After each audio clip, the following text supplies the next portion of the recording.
अस्सलाम वालेकुम, मेरा नाम सुलेमान अहमद ख़ान है और मैं पंजाब हेल्थ केयर कमीशन का एक्स एम्प्लॉय हूँ। आज हम बात करेंगे रेडियोलॉजिकल डायग्नोस्टिक सेंटर के एमएसडीएस की वीडियो नंबर 7 पे। इंडिकेटर 85 जो है वो इस बात से रिलेट करता है कि वो आरडीसी जहाँ पर रेडियो एक्टिव मटेरियल स्टोर किए जाते हैं, तो उस रेडियो एक्टिव स्टोरेज एरिया में जाने के लिए आप किसी पर्सन को ऑथराइज़ करेंगे, तो रिटन ऑथराइज़ेशन मौजूद होनी चाहिए और उस पर्सन के आईडी बैज पे भी ये मेंशन होना चाहिए कि सिर्फ वही पर्सन ऑथराइज है रेडियो एक्टिव स्टोरेज एरिया में जाने के लिए। इंडिकेटर 86 जो है वो transportation of radio active material से रिलेट करती है। अगर आरडीसी में रेडियो एक्टिव मटेरियल यूज़ किए जाते हैं तो रेडियो एक्टिव मटेरियल की ट्रांसपोर्टेशन का रिकॉर्ड मौजूद होना चाहिए और आपको कम से कम 2 साल का ये रिकॉर्ड लाजमी मेंटेन करके रखना होता है। इंडिकेटर 87 जो है वो वेस्ट मैनेजमेंट एसओपीज़ के हवाले से है कि आरडीसी में वेस्ट मैनेजमेंट एसओपीज़ लाज़मी डेवलप होने चाहिए और जो एसओपीज़ हैं वो कवर करें डिस्पोज़ल ऑफ एक्स-रे फ़िल्म्स के केमिकल्स को, रेडियोएक्टिव वेस्ट को, बायोलॉजिकल वेस्ट को और डिस्पोज़ल ऑफ जनरल वेस्ट को। इंडिकेटर 88 जो है उसमें इस बात का एविडेंस मौजूद होना चाहिए कि वेस्ट मैनेजमेंट एसओपीज़ जो हैं वो कंसर्न स्टाफ को कम्युनिकेट कर दिए गए हैं। चैप्टर 89 जो है वो अवेलेबिलिटी ऑफ एप्रोप्रिएट कंज्यूमेबल्स है for waste collection and handling. इसमें colour bags for waste segregation आपके पास मौजूद होने चाहिए, colour coded waste collection bins मौजूद होनी चाहिए। अगर आरडीसी का एरिया बड़ा है तो फिर वहाँ पर आपके पास कलर कोडेड वेस्ट ट्रॉलीज भी मौजूद होनी चाहिए और स्टोरेज एरिया मौजूद होने चाहिए for hazard waste.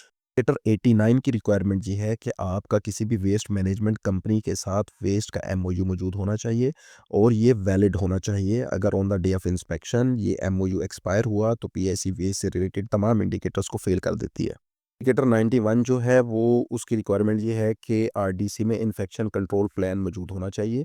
Infection control plan जो है वो कवर करे क्लीनिनेस एंड हाइजीन को, हैंड वॉशिंग फैसिलिटी के हवाले से और उसके एसओपीज़ को, इक्विपमेंट स्टेरिलाइजेशन के हवाले से, infection prevention during procedure and injection अगर वहाँ पर इस तरह के कोई इंजेक्शंस लगाए जाते हैं तो, यूज़ ऑफ पीपीज़ को और safe handling and disposal of medical waste को। इंडिकेटर 92 की रिक्वायरमेंट ये है कि आरडीसी में चेंजिंग रूम मौजूद होने चाहिए। चेंजिंग रूम के डोर्स के साथ बोल्ट्स वगैरह लगे होने चाहिए। मेल फीमेल के लिए चेंजिंग रूम सेपरेट होना चाहिए। चेंजिंग रूम जो है वो क्लीन होना चाहिए और वहाँ पर पेशेंट की प्राइवेसी इंश्योर होनी चाहिए। जो छोटे रेडियोलॉजिकल सेंटर है लाइक जहाँ पर सिर्फ एक्सरे की सहूलत दी जा रही है, अगर वहाँ पर कोई चेंजिंग रूम है तो वहाँ पर मेल फीमेल की सेपरेट ना भी हो तो भी वो चल जाएगा।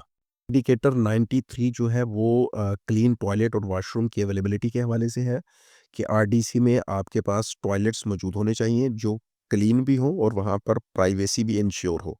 इंडिकेटर 94 की रिक्वायरमेंट ये है कि जो टॉयलेट्स आपके आरडीसी में मौजूद होंगे वो इस तरह के होने चाहिए कि जहाँ पर डिसेबल पेशेंट्स भी जा सकें और वॉशरूम को यूज़ कर सकें। इंडिकेटर 95 की रिक्वायरमेंट ये है कि आरडीसी में आने वाले डिसेबल पेशेंट्स को फैसिलिटेट किया जा सके।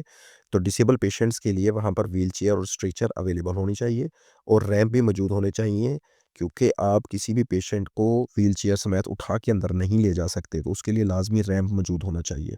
इंडिकेटर 96 की रिक्वायरमेंट ये है कि अगर आरडीसी एडवांस इमेजिंग सर्विसेज दे रहा है और उसका एरिया बड़ा है, तो वहाँ पर डायरेक्शनल एरोज़ लाज़मी मौजूद होने चाहिए और अगर आरडीसी का एरिया छोटा है और वो बेसिक सर्विसेज प्रोवाइड कर रहा है, तो फिर आप अपने डिफरेंट सेक्शंस को सिर्फ टैग भी कर देंगे तो भी काफ़ी होगा।